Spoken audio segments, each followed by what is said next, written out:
की, गोपाल कृष्ण भगवान की। हरिद्वार से 10 किलोमीटर दूरी पे एक ग्राम में एक वैश्य अर्थात वणिक जो रहता था, वो बड़ा ही धार्मिक और बड़ा सदाचार और दूसरों के दुख सुख में भागीदारी निभाए। यदि कोई उसके यहाँ आ जाता था तो उससे कोई खाली हाथ नहीं जाता था। इस तरह का दानी भी था बहुत। यथोचित दान दे के देवताओं का पूजन पाठ करता, सबको संतुष्ट करता। जो उससे विपरीत स्वभाव का बड़ा कंजूस और सत्पुरुषों का निंदक और मैले कुचेले वस्त्रों को धारण करने वाला उसका पुत्र, उसके स्वभाव से विपरीत काम करने वाला, नीचों का संग करने वाला, बड़ा क्रोधी कटु वचन बोलने वाला, स्वर्ग और नरक से आए हुए मनुष्यों की पहचान हम लोग ऐसे कर सकते हैं। जो अच्छे वस्त्रों को धारण करें, जो वाणी से बहुत अच्छे से बात करें, जो दूसरों के सुख दुख में अपनी भागीदारी करें और प्रसन्नता से हमेशा भरे हों, ये निशानी होती है स्वर्ग से आने वालों की। और जो मैले कुचेले कपड़े पहने हैं, कल जो उतारे थे फिर से आज पहन लिए, और बात बात में लड़ाई झगड़ा करें, गाली गलौज करें और मुंह बिगाड़ के क्रोध में आक्रामक होकर व्यवहार करें, ऐसे लोग जो है ना कहाँ से आए हैं? नरक से आने वालों की पहचान है। बिना ही मोह हुए चाय पी लेते कई लोग, समझ लेना जैसे नरक से आने वाले हैं। सोच लो, ऐसे बुलुक बुलुक बुलुक बुलुक करके कुल्ला कर लिए, बोले धुल गया, जल्दी दो चाय। चाय तो ऐसी हो गई, अब क्या बताएं। राम नाम की लूट है, लूट सके तो लूट, और सुस्ती हो तो पी लो चाय के 1-2 घूंट। पानी पिलाए अभी आप लोग, उसके चाय पिला दे तो ज़्यादा खुश हो जाते हैं। और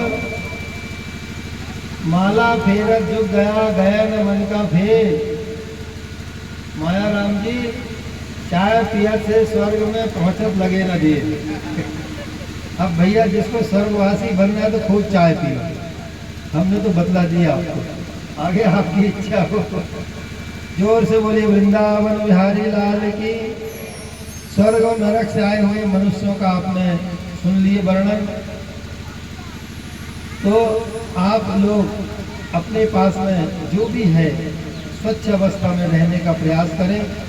बिस्तर की चादर, तकिया का गिलाफ, द्वार का पर्दा, चद्दर, पहनने वाले वस्त्र और रसोई का स्थान, ये सब हमने आपको आने के बाद में बोले हैं यहाँ पे कि आपको खाना शब्द नहीं बोलना है, भोजनालय बोलना है जहाँ रसोई बनती है।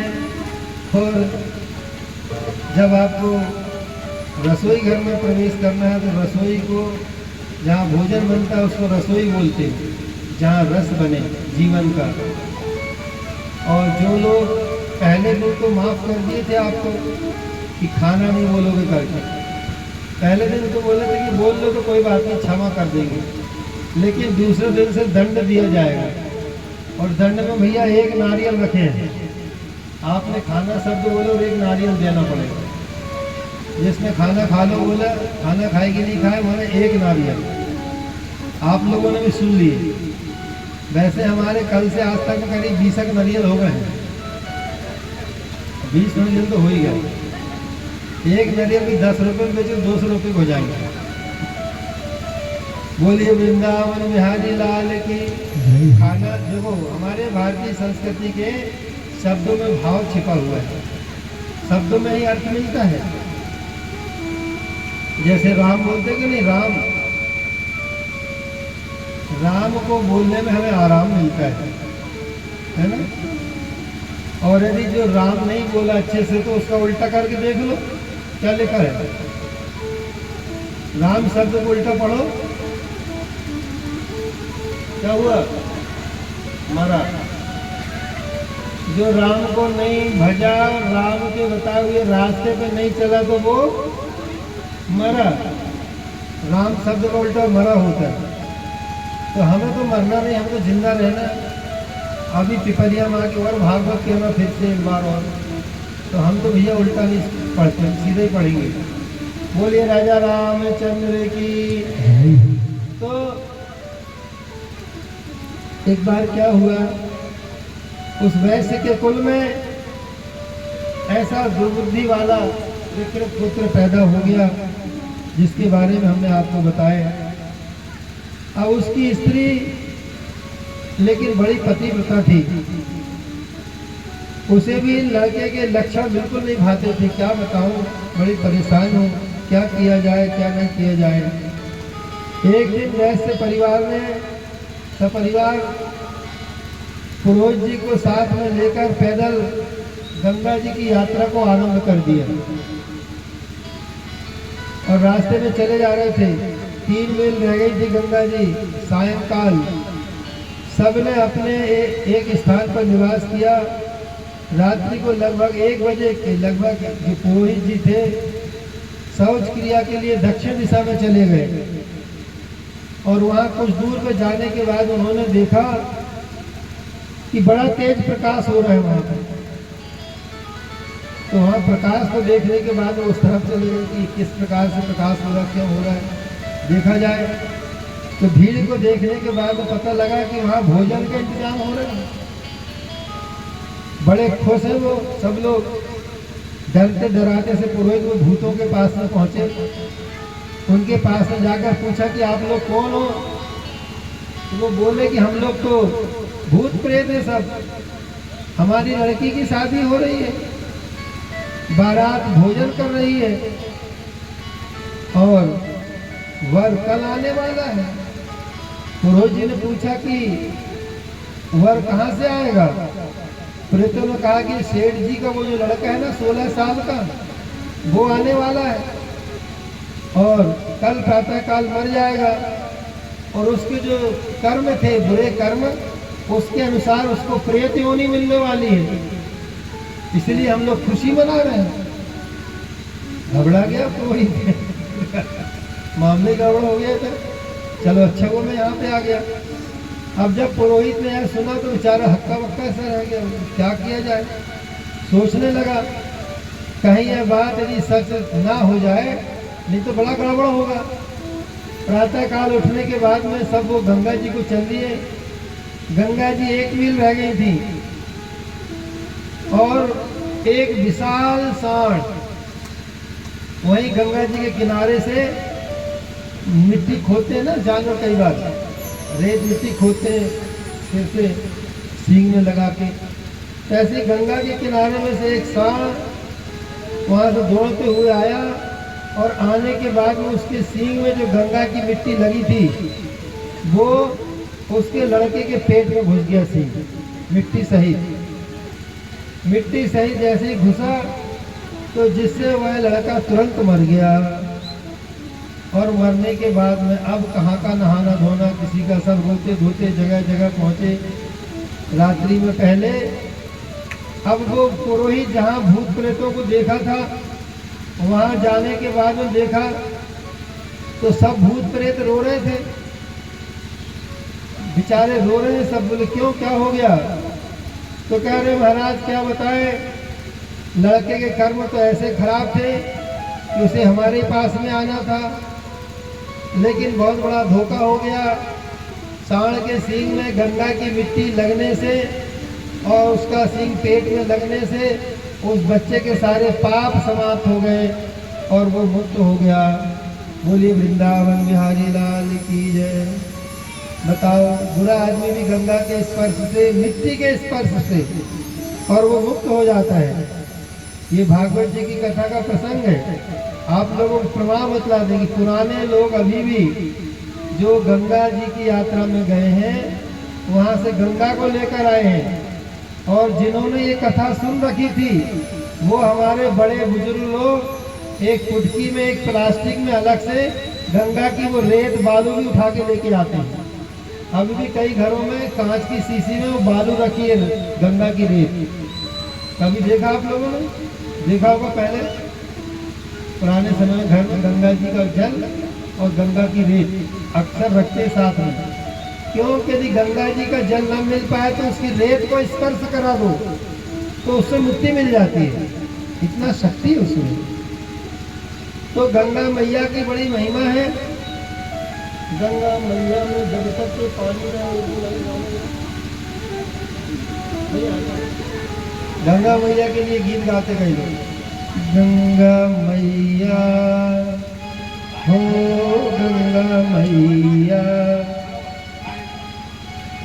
गंगा मैया में जब तक के पानी रहे, मेरे सजना तेरी जिंदगानी रहे, जिंदगानी रहे। मैया हो गंगा मैया, मैया हो गंगा मैया, गंगा मैया में जब तक के पानी रहे, गंगा मैया में जब तक के पानी रहे, मेरे सजना तेरी जिंदगानी रहे, जिंदगानी रहे। मैया हो गंगा मैया, मैया हो गंगा मैया, मैया हो गंगा मैया, मैया हो गंगा मैया। बोले वृंदावन बिहारी लाल की। इतने भाव छुपे हुए गंगा के ऊपर, मन पवित्र हो जाए।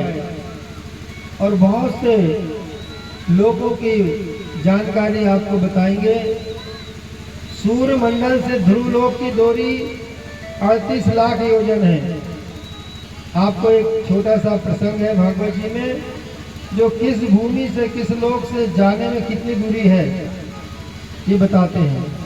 और ध्रुव लोक से एक महर लोक है जो 1 करोड़ योजन जाना पड़ता है, तब जाके वो प्राप्त होता है। और एक होता महर लोक, महर लोक से जल लोक जाने के लिए 2 करोड़ योजन, और जल लोक से तप लोक जाने के लिए 8 करोड़ योजन, और तप लोक से सप्त लोक को जाने के लिए 12 करोड़ योजन की दूरी पार करना पड़ता है। इस प्रकार से सूर्य मंडल से सत्यलोक को जाने में 23 करोड़ 38 लाख योजन की दूरी पार करना पड़ता है। और सूर्य से ही सत्यलोक से वैकुंठ लोक 1 करोड़ 62 लाख किलोमीटर की दूरी पर योजन। और उसके बाद में अंड गोलोक है एक। और इसी प्रकार से विष्णु पुराण में भी एक वर्णन आया है कि सूर्य से ऊपर एक अंड कटाह नाम का भी लोक है, 25 करोड़ योजन दूर। सूर्य से पृथ्वी, सूर्य जहाँ पर है वहाँ से पृथ्वी लोक आने में जो दूरी है ना, वो 1 लाख योजन की है। 1 लाख योजन की दूरी को सूर्य की रोशनी तय करके आकर पृथ्वीवासियों को जीवन देते हैं। सोचो आप कितनी दूरी है। और उसके नीचे 10-10 हजार योजन की दूरी में 7 पाताल है नीचे। 10,000 योजन एक, फिर उसके नीचे 10, फिर उसके नीचे सुतल, तल, तलातल, पाताल, नीचे 7 लोग नीचे हैं, 7 लोग ऊपर हैं, हम आप लोग बीच में टंगे हैं। सोचो इतनी दूरी है। और इसके बाद में बताया कि जो नीचे सबसे पाताल की जो दूरी है नीचे, जहाँ शेष भगवान का स्थान है, वो है 24 करोड़ 98 लाख योजन गहरा गर्भोद। गर्भोद बोलते उसको, उस जगह को जाने में संस्कृत में गर्भोद शब्द आया है। माने पृथ्वी के गर्भ में इतनी दूरी नीचे जाओ तब शेष नाग का लोक मिलता है अपने को। और वही शेष नाग का अवतार थे भगवान लक्ष्मण जी महाराज। तो ब्रह्मांड गोलोक का परिमाण 50 करोड़ योजन होता है। इस तरह से और बतलाए कि सूर्य के नीचे राहु आदि का स्थान बना हुआ है। राहु, केतु, शनि, शुक्र, बुध, चंद्र, बृहस्पति, शनि, मंगल, चंद्र, ये सब का एक सर्किल बना हुआ पृथ्वी से भूमंडल में, सबकी दूरी बताई गई है। अब उस दूरी को कैसे तय करना है, या तो आप कोई वाहन यंत्र में कोई जाओ, उपग्रह बना के जाओ तो उसमें जाओ, और नहीं तो सबसे अच्छा उपाय ये है कि ध्यान की क्रिया सीखो। मन की गति संसार में सबसे तीव्र गति होती है। मन की गति को जो साध ले तो वो कहीं भी जा सकता है। आपके शरीर को मन ने कहा कि कथा हो रही है चलो, तो उठा के लाके यहाँ पटक दिया ना मन ने, आपके शरीर को लाके बिठा दिया, बैठ जब तक कथा नहीं आती बैठे आप हम लोग सब। तो मन की गति के ऊपर काम करना चाहिए हम लोगों को, और इसीलिए कहा गया है व्यक्ति के विकास में कि चाहे जितनी परेशानियां आए, चाहे जितना संसार का हर इंसान आपको प्रताड़ित करे, लेकिन कभी हार मत मानो, क्योंकि ईश्वर ने आपको वो ताकत और वो शक्ति दी है जिसका नाम है मन।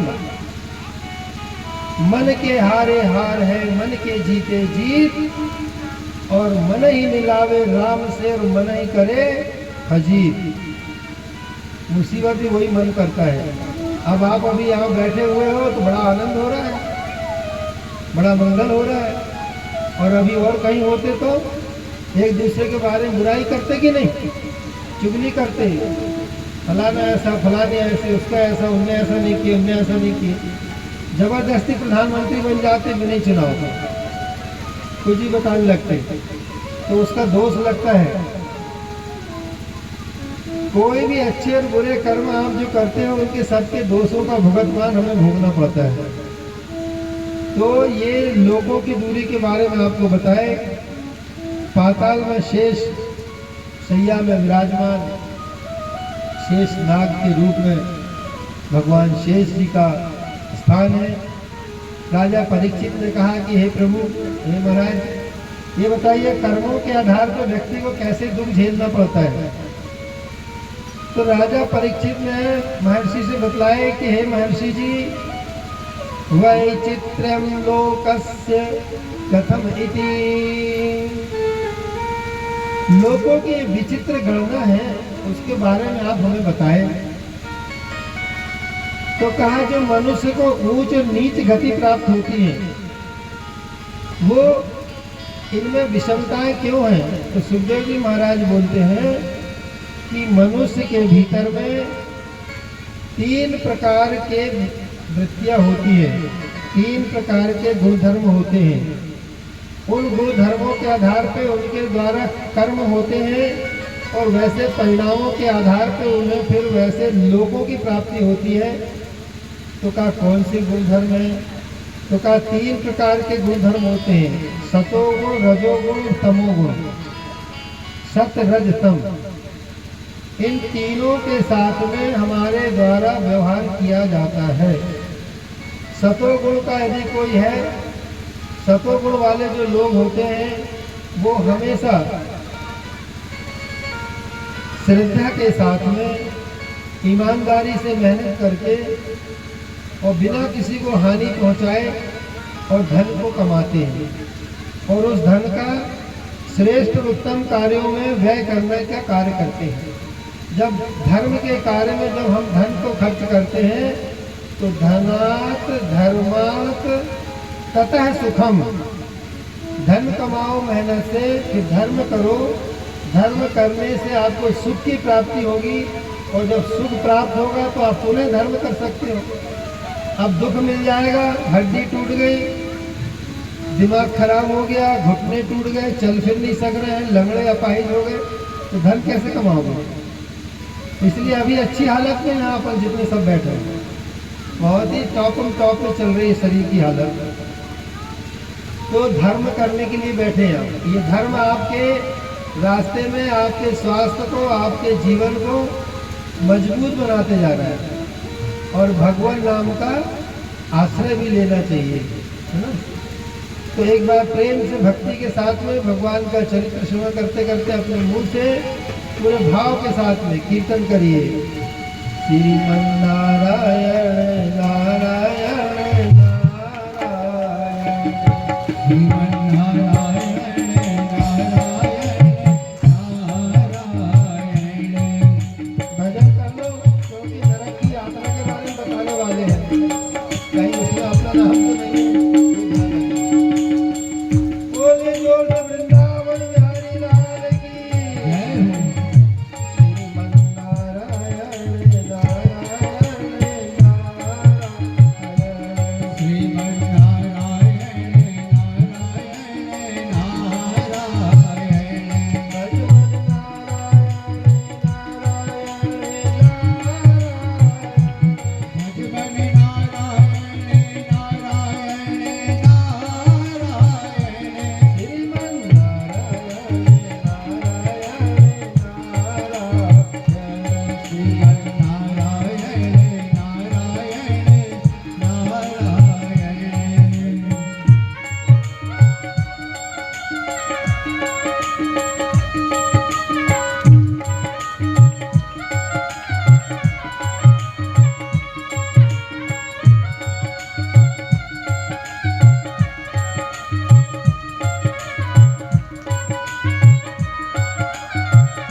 बोले वृंदावन बिहारी लाल की जय।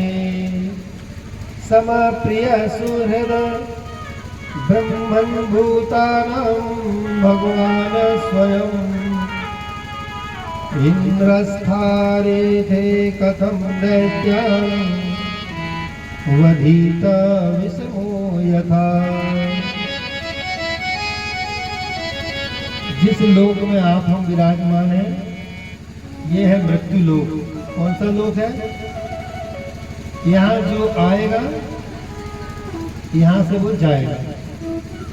तो जन्म लेने वाली बात को लेके और मरने वाली बात को लेके बिल्कुल फिक्र नहीं करना अपने को, ये तो होने वाला है।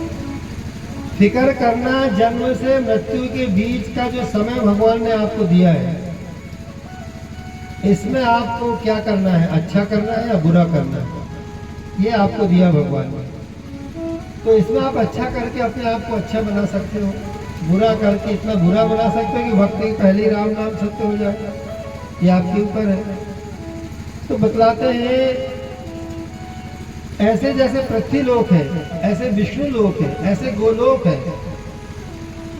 ऐसे चंद्र लोक है, ऐसे ध्रुव लोक है, अनेक लोक है, अनेक लोक